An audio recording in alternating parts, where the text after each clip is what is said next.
नमस्कार। Something in between के 22nd episode में आपका स्वागत है। देश में कोरोना से उत्पन्न महामारी चरम पर है। कोरोना संक्रमित मरीजों की संख्या 30,000 का आंकड़ा छूने के करीब है।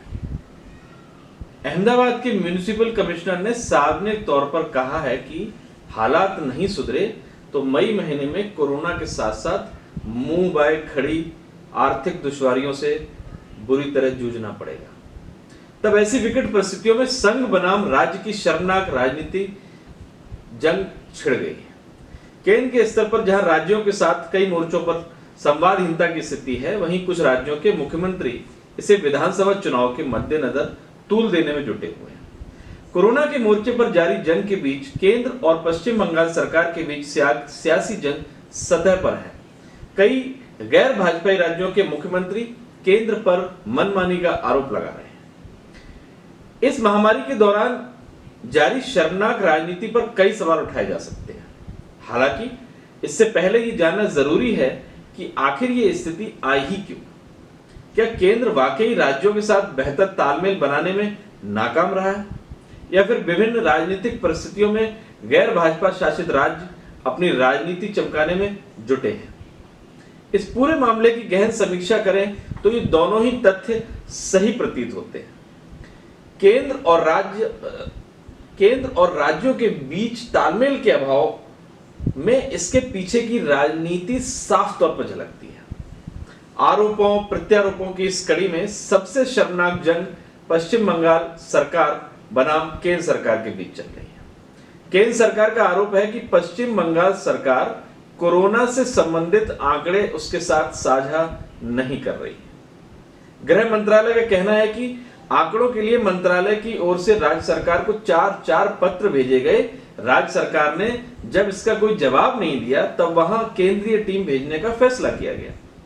राज्य की मुख्यमंत्री ममता बनर्जी का आरोप है कि अगले साल विधानसभा चुनाव के मद्देनजर केंद्र की भाजपा सरकार राज्य को बदनाम करने के एजेंडे पर है। फिर केंद्रीय टीम भेजने के सवाल पर केंद्र ने राज्य सरकार को विश्वास में क्यों नहीं लिया। यहां अहम तथ्य यह है कि राज्य में अगले साल विधानसभा चुनाव है। कोरोना से जारी जंग के बीच केंद्र और राज्य दोनों ही राजनीति पर उतारू हैं।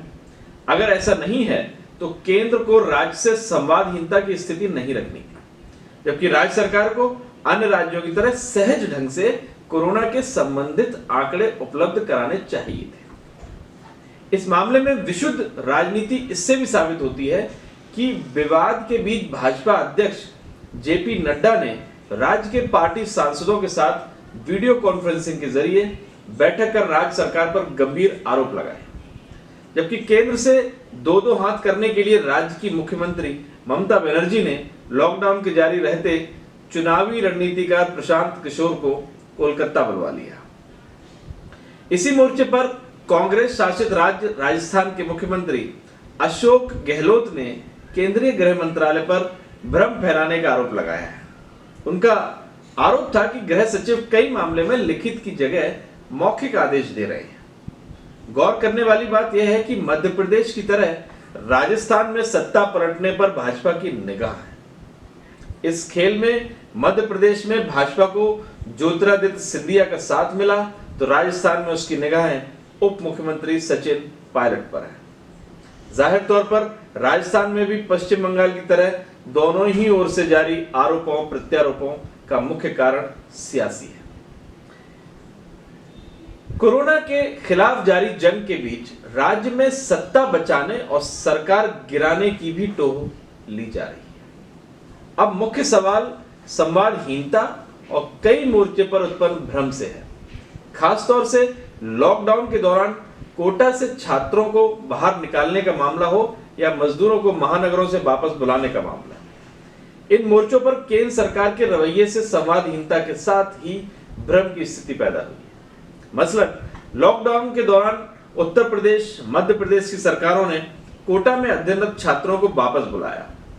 उत्तर प्रदेश ने दिल्ली से बड़ी संख्या में मजदूरों को न सिर्फ वापस बुलाया बल्कि बिहार के कई मजदूरों को राज्य की सीमा पर छोड़ दिया। लॉकडाउन के दौरान उत्तर प्रदेश सरकार के फैसले पर केंद्र सरकार चुप रही। ध्यान देने वाली बात यह है कि कोटा से जिन दो राज्यों उत्तर प्रदेश और मध्य प्रदेश के छात्रों को लाया गया, उन दोनों ही राज्यों में भाजपा की सरकार है।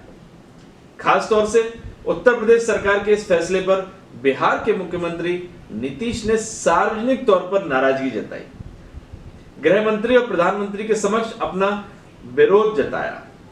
विरोध जताने के बाद भी उत्तर प्रदेश सरकार ने फिर से दिल्ली हरियाणा में फंसे अपने राज्यों के मजदूरों को लॉकडाउन के दौरान ही वापस बुलाने की घोषणा की। जाहिर तौर पर भाजपा शासित राज्यों के ऐसे फैसलों के कारण केंद्र की भाजपा सरकार विपक्ष के निशाने पर है। वैसे कोरोना महामारी से साझा लड़ाई की केंद्र और राज्यों की एकजुटता के बावजूद इस तनातनी की मुख्य वजह राज्यों को वित्तीय मदद नहीं मिल पाना है। लॉकडाउन की वजह से राज्यों में शराब और पेट्रोल डीजल से आने वाले टैक्स बंद हो गए हैं। परिवहन सेक्टर भी ठप है, तो राज्यों को वहां से कोई आय नहीं हो रही है। इसके बीच राज्यों का जीएसटी का हिस्सा केंद्र उन्हें नहीं दे रहा है। राज्य बीते 1 महीने से लगातार जीएसटी का अपना हिस्सा मांग रहे हैं और केंद्र की ओर से अभी तक कोई कदम नहीं उठाया गया है।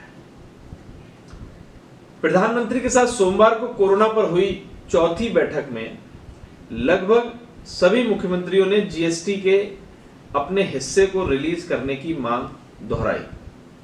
सच्चाई यह है कि कोरोना से जमीनी लड़ाई राज्य लड़ रहे हैं और उनके बिना यह जंग जीतना असंभव है। कोरोना से मुकाबले के लिए अधिक संसाधन की जरूरत है, जबकि लॉकडाउन के चलते आर्थिक तालाबंदी की स्थिति है। ऐसे में राज्यों का खजाना खाली है और वित्तीय संसाधन उन्हें केंद्र ने नहीं दिया तो कोरोना की लड़ाई कमजोर पड़ जाएगी।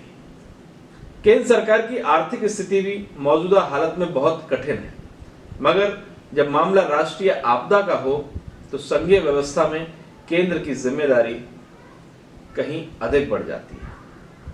निश्चित रूप से विकट और महामारी जैसी स्थिति में देश और समाज की एकजुटता ही काम आती है, मगर हमारी राजनीतिक संस्कृति ने ऐसे कई मौकों पर यह बताया है कि अपने यहां सियासी दलों के लिए सियासत ही पहली प्राथमिकता है। सियासी दलों का यह रवैया साल 1942 के भारत छोड़ो आंदोलन के दौरान भी दिखा, तो साल 1962 में चीन भारत युद्ध के दौरान। तब एक राजनीतिक दल ने तो यहां तक कहा कि हमला चीन ने नहीं बल्कि भारत ने किया है। साल 1975 में देश पर थोपे गए आपातकाल के दौरान भी कुछ दलों ने लोकतंत्र को बचाने के बदले सियासत की रोटी सेकी थी। आजादी के 7 दशक से भी अधिक समय बीतने के बाद भी देश की सियासत का अवसरवादी और शर्मनाक चरित्र नहीं बदला। दुखद यह है कि कोई भी राजनीतिक पार्टी मौका पाते ही अवसरवाद की सियासत में डुबकी लगाने से परहेज नहीं करती। यानी हमाम में सब नंगे हैं। देश की राजनीति का ये अमानवीय चेहरा है। मौजूदा समय ऐसी सियासत करने वालों के चेहरे से नकाब हटाने का है, नहीं तो वाकई ही बहुत देर हो जाएगी। नमस्कार।